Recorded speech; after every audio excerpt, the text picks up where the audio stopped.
तो मैं अपनी कुश्ती को त्यागती हूँ और मैं आज के बाद कभी भी आपको मान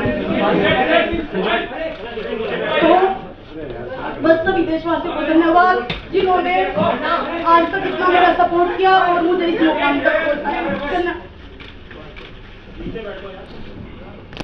ऐसे लोग जो शोषण कर रहे हैं, महिलाओं का करते आए हैं, उनको फिर से संवैधानिक पदों पे बिठाया जा रहा है, उनको स्पोर्ट्स में जगह दी जा रही है।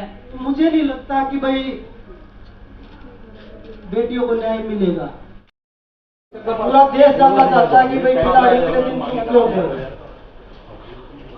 आज चुनाव था, आप सबको पता है। जब आप जनवरी में आए थे तो पूरा प्रकरण आप लोगों ने देखा था।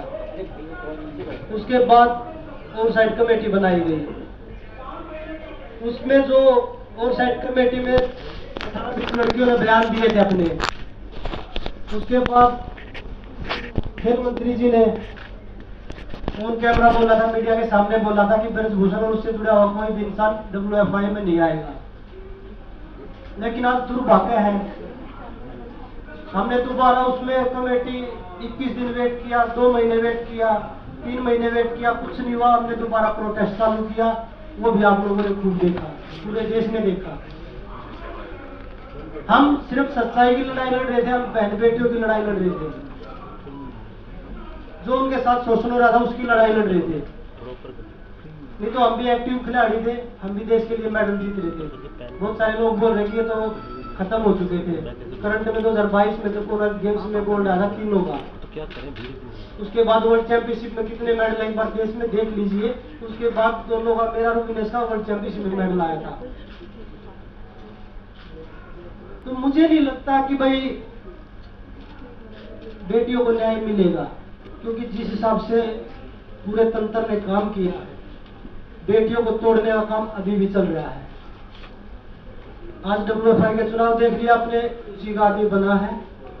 उसके बावजूद जब खेल मंत्री जी के सामने 15-20 लड़कियों ने अपनी आप बीती बताई थी, आज 6 लड़कियां में भी तोड़ने पे पूरा जोर लगाया जा रहा है। आज तो WFI के चुनाव में किया है, धीरे धीरे उसको कोर्ट से भी बरी करवा देंगे, मुझे लग रहा है जो। लेकिन फिर भी हमें भरोसा है न्यायपालिका पर, क्योंकि मुझे लगता है कि जो हमारे देश में न्याय बचा है वो सिर्फ न्यायपालिका में ही बचा है। तो हमें अब भी उससे उम्मीद है, माननीय सुप्रीम कोर्ट से, माननीय दिल्ली हाई कोर्ट से। तो हमें लगता है कि हमें जो बहन बेटियों को जो न्याय की लड़ाई है, जो आने वाली जो हमारी पीढ़ी है ना, हमने जो लड़ाई लड़ी, मुझे लगता है कि आने वाली 1-2 पीढ़ियों को और लड़नी पड़ेगी। जितने हमने अपने दम में, जितना हमारे में दम था, हमने वो लड़ाई लड़ी है। लेकिन जो सरकार ने हमारे से वादा किया था ना, उस पर सरकार खड़ा नहीं हो पाई। बड़े दुख के साथ कहना पड़ रहा है यार कि हमारी बेटियों को न्याय, मुझे नहीं लगता कि 1-2 पीढ़ी के जो आप आने वाली पीढ़ी है उनको भी लड़ाई लड़नी पड़ेगी, जब भी न्याय हो सकता है। नतीजा पता ही है कि प्रेसिडेंट जो है उसके बेटे से भी प्रिय है, उसका राइट हैंड, यूं मान लो, प्रेसिडेंट बना है आज रेसलिंग फेडरेशन का। तो जो सरकार ने कमिटमेंट की थी वो पूरी नहीं हुई। हमारी मांग थी महिला प्रेसिडेंट की, महिला प्रेसिडेंट होगी तो शोषण नहीं होगा। लेकिन ना पहले महिला का कोई भागीदारी थी। आज आप पूरी इलेक्शन उसकी लिस्ट उठा के देख लो, एक भी महिला को कोई स्थान नहीं दिया गया। तो बस यही कहना चाहूंगी कि जो ये लड़ाई है, ये हमने तो अपनी पूरी हिम्मत करके लड़ी, लेकिन ये लड़ाई जारी ही रहेगी, क्योंकि आने वाली जो और फ्यूचर है, जो बेटे हैं, बेटियां हैं, जो रेसलर्स हैं नई जनरेशन के, उनको ये लड़ाई लड़नी पड़ेगी। और मैं ये कहना चाहूंगी कि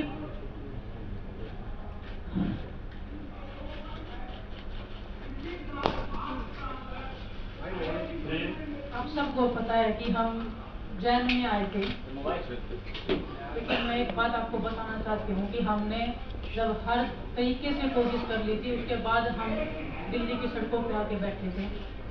सबसे पहले हम गृह मंत्री जी से मिले थे, मैं और बजरंग गए थे मिलने के लिए। हम हमने उनको इस बारे में बिल्कुल अवगत कराया था। क्लियरली हमने नाम लेके लड़कियों का बताया था कि किसके साथ में क्या क्या हुआ है। प्लीज आप इसको देखिए और प्लीज हमारी रेसलिंग को आप बचा लीजिए, क्योंकि अभी अंत हो रहा है। उन्होंने हमें बोला था कि 30-40 दिन का टाइम मुझे दीजिए, उसके बाद में मैं करता हूँ और आप निश्चिंत रहिए, हम जरूर इसमें कुछ करेंगे। 3-4 महीने वेट करने के बाद में हम जंतर मंतर पे आए थे, हमने लड़ाई लड़ी थी, जो आप सब देख रहे हो, पूरे देश को पता है। आज जो फेडरेशन का जो अध्यक्ष बना है संजय सिंह, स्टार्टिंग से वो लोग बोल रहे थे कि हम बनेंगे, हमें पता है, उसकी पावर पता है, उसका पोजीशन पता है, लेकिन दुख होता है कि देश में ऐसे लोगों को स्थान मिल रहा है, पद मिल रहा है। ब्रजभूषण का राइट हैंड है, उसके बेटे से भी ज्यादा खास है, उसको प्रेसिडेंट में आना मतलब आने वाली लड़कियों का जो भविष्य है उनको फिर से शोषण का शिकार होना पड़ेगा, और जो चीजें पर्दे के पीछे होती आई हैं वो खुले में होगा। और दुख होता हमें इस बात का कि हम इतनी लड़ाई लड़के भी हम कोई सुधार नहीं कर पाए हमारी रेसलिंग में। आने वाले बच्चों के भविष्य के ये जो हम लड़ाई लड़ रहे थे उसमें हम कामयाब नहीं हो पाए। हमें नहीं पता हमारे देश में न्याय कैसे मिलता है। सड़क से लेके रेसलिंग मैट से लेके बंद कमरों से लेके हमने हर किसी को अपनी बात बताई है। ऐसा नहीं है कि हम सीधा सड़क के ऊपर आगे हमने हर तरीके से कोशिश की है। जो स्पोर्ट्स मिनिस्ट्री है हमने उनको क्लियरली बताया है कि ऐसे ऐसे हो रहा है, प्लीज आप कुछ करिए। पूरे देश को पता होते हुए भी ऐसे लोग जो शोषण कर रहे हैं, महिलाओं का करते आए हैं, उनको फिर से संवैधानिक पदों पे बिठाया जा रहा है, उनको स्पोर्ट्स में जगह दी जा रही है। जो एक महिला की हमें उम्मीद थी कि कोई महिला आएगी, आने वाली जो बच्चियां हैं वो एक संतुष्टि फील करेंगे कि एक महिला है, और उनको भी एक हौसला मिलेगा कि हाँ कि हम अभी सेफ हैं। ना तो पहले रेसलिंग फेडरेशन में कोई भी एक लड़की थी, ना कोई भी आगे लड़की है। मैं हमारे आने वाले रेसलर से कहना चाहती हूँ कि आने वाली 2 या 4 पीढ़ियां तैयार रही है शोषण के लिए। शायद आपको भी ये लड़ाई लड़नी पड़ेगी, हम जो ये लड़ाई लड़ रहे हैं।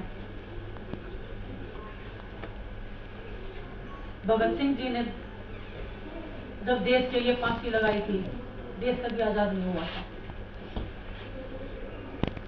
काफी साल लग गए थे अपने देश को आजाद होने में भी। हम उम्मीद बहुत कम है, फिर भी हम उम्मीद कर रहे हैं कि हमें न्याय मिलेगा।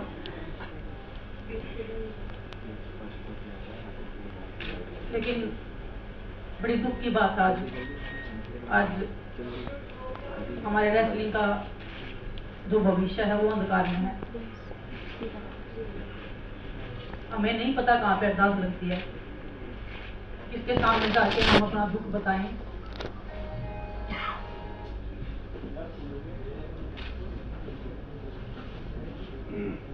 आज आप सबके सामने आए हैं, हम ट्रेनिंग कर रहे हैं, फिर भी हम बैठे हैं यहाँ पे, फिर भी हम लड़ाई लड़ रहे हैं। उम्मीद कर रहे हैं कि वो आस और उम्मीद हम किसी जगह पाएं।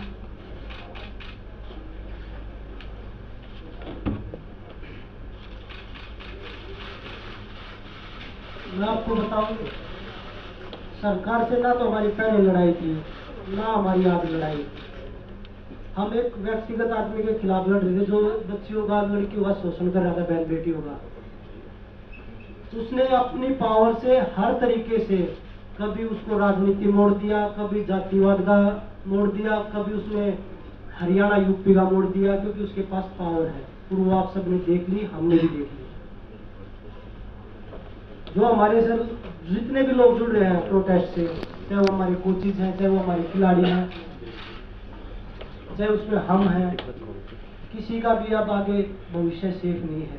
किसी के साथ भी कोई भी घटना, चाहे वो कार एक्सीडेंट लगा लीजिए, चाहे वो कोई भी A to Z कैसे भी आरोप लगा लीजिए, वो लगने शुरू हो जाएंगे आगे। क्योंकि हम सब ने, पूरे देश ने उसकी पावर का, उसका जो तंत्र है, जो काम कर रहा है उसके पीछे, वो सब ने देख लिया है। तो वो खिलाड़ियों को बता रहे हैं कि भाई जातिवाद है, ये पॉलिटिक्स कर रहे हैं। मैं आज पूरी मीडिया बैठी है देश की, अगर हम तीनों में से कोई भी किसी पार्टी के टच में हो या किसी पार्टी को ज्वाइन करना चाहता हो, कभी नहीं मिलेंगे हम आपको, किसी भी पार्टी के साथ नहीं मिलेंगे। हम राजनीति करने नहीं आए, हम अपनी बहन बेटियों की न्याय की लड़ाई लड़ने के लिए आए हैं यहाँ पे। तो वही बताया, जो आगे जो हमारे साथ जुड़े हैं जितने भी लोग हैं, बहन बेटियां, उनके साथ किसी के साथ कुछ भी हो सकता है आगे भी। अंत में हम तो 4 सोए रोड पे, लेकिन मैं सभी तमाम देशवासी जो भी हमारे प्रोटेस्ट में आए, दूर दूर से आए, बूढ़ी महिलाएं आई, बहुत सारे लोग ऐसे आए जिनके पास खाने कमाने के लिए नहीं है, फिर भी हमें सपोर्ट करने आए। हम नहीं जीत पाए, पर आप लोगों का बहुत बहुत धन्यवाद। और एक बात और कहना चाहूंगी कि लड़ाई लड़ी, पूरे दिन से लड़ी, लेकिन अगर प्रेसिडेंट ब्रिजभूषण जैसे आदमी जैसा ही रहता है, उसका बिल्कुल सही होगी है, उसका बिजनेस पार्टनर है, वो अगर इस फेडरेशन में रहेगा तो मैं अपनी कुश्ती को त्यागती हूँ और मैं आज के बाद कभी भी आपको तो बस सभी देशवासियों को धन्यवाद जिन्होंने आज तक इतना मेरा सपोर्ट किया और मुझे इस मुकाम तक पहुंचाया।